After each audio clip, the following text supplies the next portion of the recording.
We have Vipin Anand joining us now, the MD of LIC, for an exclusive conversation on trends in the insurance industry, growth outlook and current strategy as well.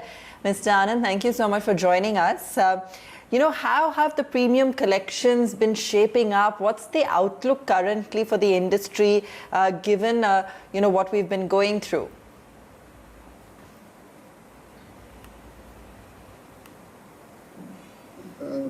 Currently, the industry overall, the output is kind of mixed.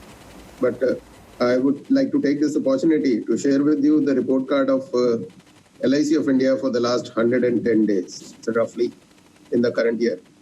To mention once again that in spite of all the problems, we were able to close the last year with a positive growth on almost all counts and an excellent performance all around. In the current year, so far, if we look at the performance, I'm happy to inform you and all the viewers that 2 days ago, we have turned the corner and we are now positive in premium growth on all the counts. Our new business premium has now become positive. Our renewal premium is showing a healthy growth of more than 10%. Our overall premium growth is also in the positive side. So these are the positives which are there. In spite of the restrictions due to COVID, I'm happy to inform that most of our offices are open. Our agency activization is almost at 93% of the previous year. And as a result of this, though number of policies are showing a degrowth, because movement and meeting people definitely is hugely restricted. But as far as the premium is concerned, we have been able to make up. The biggest achievement which has been there has been in the area of claim settlement. And I am happy to inform you that during this period, with the limited resources which were available, working from home, technological interventions, and of course, the commitment of our field force and the administrative staff, we have been able to settle almost 35 lakh maturity and survival benefit claims and 1 lakh death claims. For possibly the first time in the history of the corporation, the number of claims paid during a particular period is almost 1.5 times of the number of policies sold. I believe that shows our commitment to taking care of our customers. And I think this is going to be the greatest takeaway from the experiences which have happened in the current.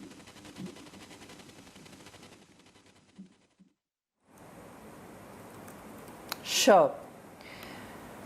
Mr. Anand, persistency trends also, given that cash conservation requirement among customers remain high, what's your outlook there on those trends? And also going forward, with your strong network, how have you transitioned to more digital means of distribution?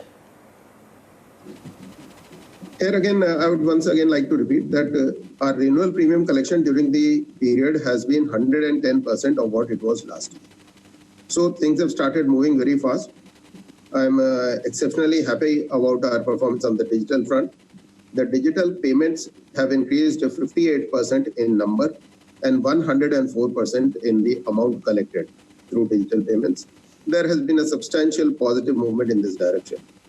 And beside that, we have a very large number of outlets which keep on operating at even minimal levels. There is a lot of scope which is there. We have almost 40,000 premium points besides our more than 2,048 branches and 1,500 satellite offices. Besides this, we are collecting premiums to all branches of IDBI Bank and Axis Bank. We are collecting premium through almost all the digital modes which are possible, besides debit card, credit card. And in addition to this, almost 390,000 common service centers are also collecting LIC premiums. So there is a large variety of options which are available to the customers. And I think this is what is visible. We have collected more than 10 crore transactions during these 110 days. So that is definitely going to improve the situation.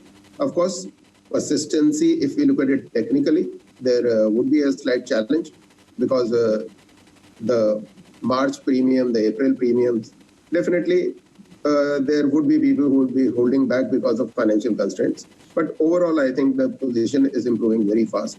And I'm sure that maybe when we close Q2, the persistency figures will be back to normal. One big change which would be applicable this year for the insurance sector, not for LIC, everyone, is that if you're investing in insurance, you don't get tax benefits. That is something which I think would be rolled out from this year. How detrimental that could be for LIC or for insurance investors who always bought insurance with the whole promise that they will also save taxes? First of all, I would like to remove this misconception that people buy insurance in India only for tax purpose. It is absolutely not the case. Maybe about 5% people would be thinking of that. If we look at it very closely, there are people who are maybe availing income tax benefit, but that is only a side issue. Buying for income tax, I think it will possibly be less than 0.5% of people. So that I don't think is going to impact much. Second thing is, for the last several years, there have been so many options available to the customer. Section 80C has been widened so much that I do not think that for taxation purpose, insurance is maybe a very critical item for the people. I don't think it is going to impact at all.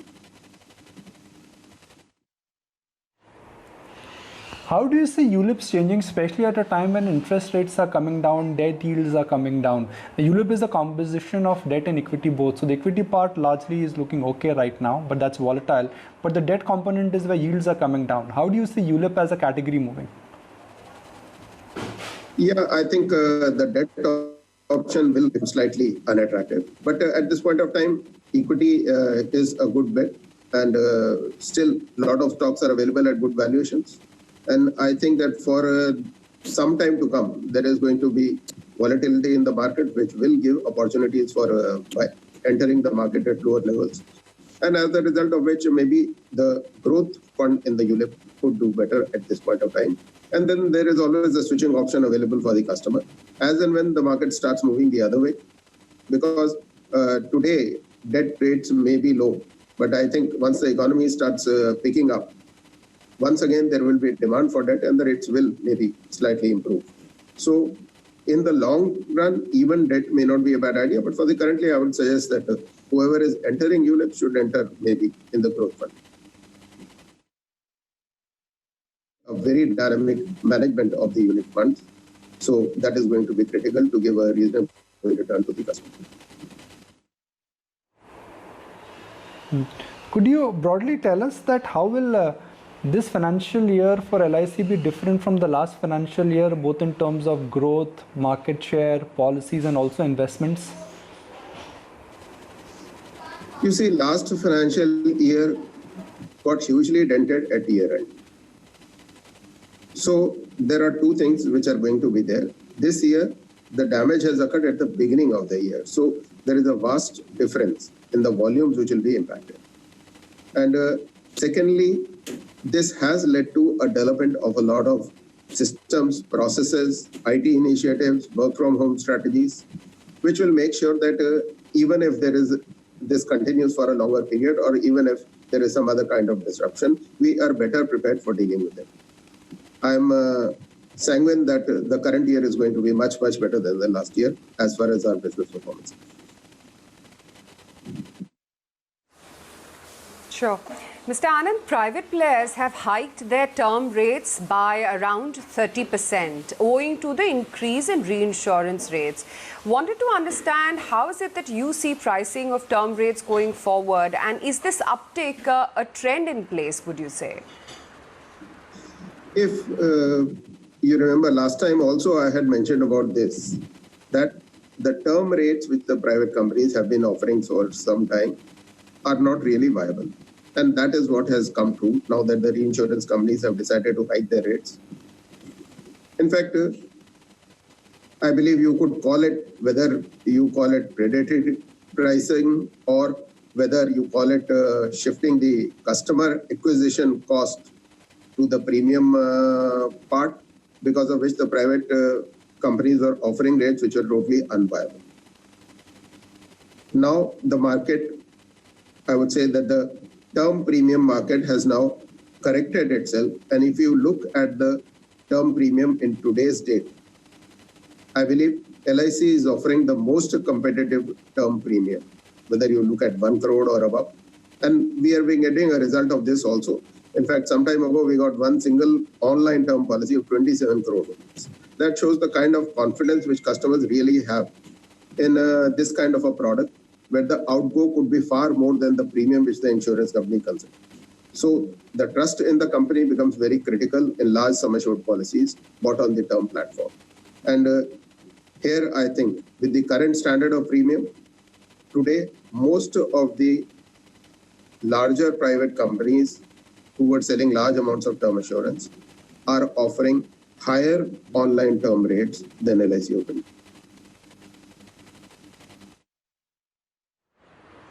Sure.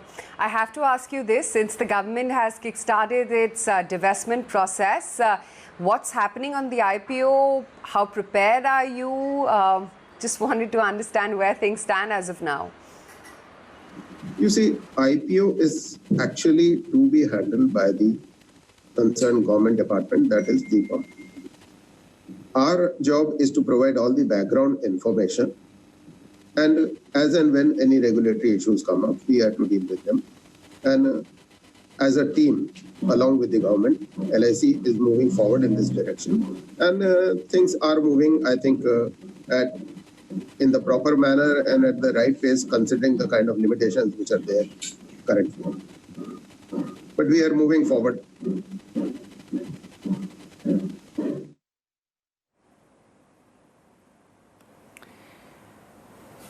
Okay, fair enough. In terms of the exposure to ULIPs as well, Mr. Anand, we've seen a shift of from investing in mutual funds to on own investing. Has this also impacted ULIP demand? In terms of really the kind of behavioral shifts that you're seeing, if you could share with us, things that have been catching your attention. You see, ULIPs are essentially meant for two kinds of customers. One, customers are those who feel that a combination of market investment and insurance works for them. A lot of the millennial generation are inclined towards ULIP in that matter. In fact, ULIP is possibly the first step in evolution as far as entering the market is concerned, where the risk capacity of the customer, the risk appetite of the customer has just started improving. And he wants to move from FDs upwards towards investing in the market. The customers, I would like to say that if you look at the risk appetite issue, first would be people who invest in traditional safe investment products like life insurance and FDs. Then you have customers who have started investing in ULIPs. Subsequently, you move on to mutual funds, and from there you move on to direct market operations. I believe that is the way the value chain moves up. And there is always a huge number of people in the Indian market who will keep on moving from one level to another. So if people have moved from mutual funds to the markets directly, I think there will be customers who will move up from ULIPs to the mutual funds, and there will be a lot of customers who will be moving from the traditional products to ULIPs. I believe that this is a continuous journey which will be there for quite some time. Fair point. So closing comments, last couple of questions. What do you think this year could be the growth rate for the insurance sector, the life insurance sector? What do you think this year could be the industry growth rate? I'm still hopeful that the sector will grow in double digits. Okay. Do you think LIC can grow in double digit despite the base? Definitely, I assure you LIC will grow in double digits. The reason for this is, like I said, these were the most difficult 110 days. in which we have come at par with last year. And in fact, we have started showing a growth in many different areas.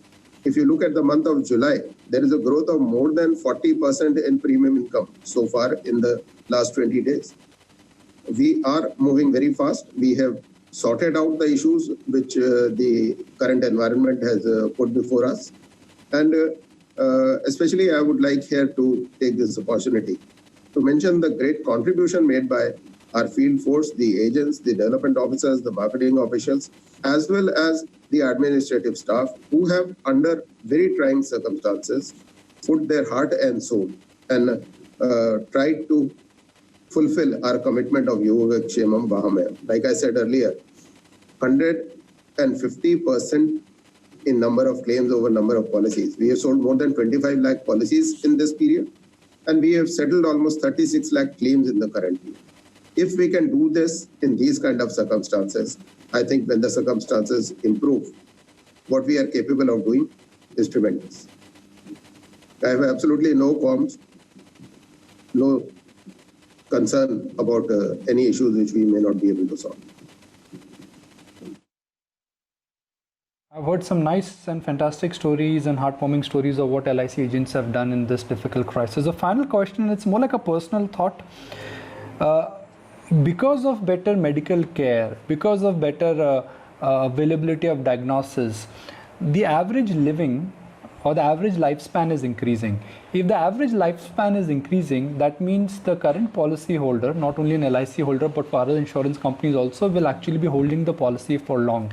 Is this a mega trend which we should monitor? Because the more a person is paying in terms of a policy premium every year, that is good news for insurance companies. So if life occupancy increases every 10 years, that is something which is going to boost business and premium income for all life insurance companies. Is my analysis right? Am I thinking on the right lines? No, you are right. There are two aspects to this. First thing is that as the mortality experience increases, the premiums of the policies will go down, and more people will be attracted towards life insurance products. And on the other hand, this is also giving a huge rise to a huge pension market. In fact, LIC is almost the pension provider to the nation. We are hugely into the annuity area, and in fact, our annuity premiums possibly form more than almost as much as the traditional life premiums. On the other hand, group and superannuation schemes, we are bringing in huge amounts of premium because of the expectation of the people to live longer. So I think we are gradually moving towards the way the international market has moved in the developed world, that there will be greater investments into the pension products and the life products will become cheaper. I think that is definitely very good sign for the industry, and I'm sure that it will lead to huge developments in all the. All right, so appreciate the time. We've had a very long chat and you've really patiently answered all our queries. So on behalf from everyone from ET Now, thank you for your time. Stay safe. And my compliments on the good work what LIC and some of the agents have done on the field, and also to help out people who were in need.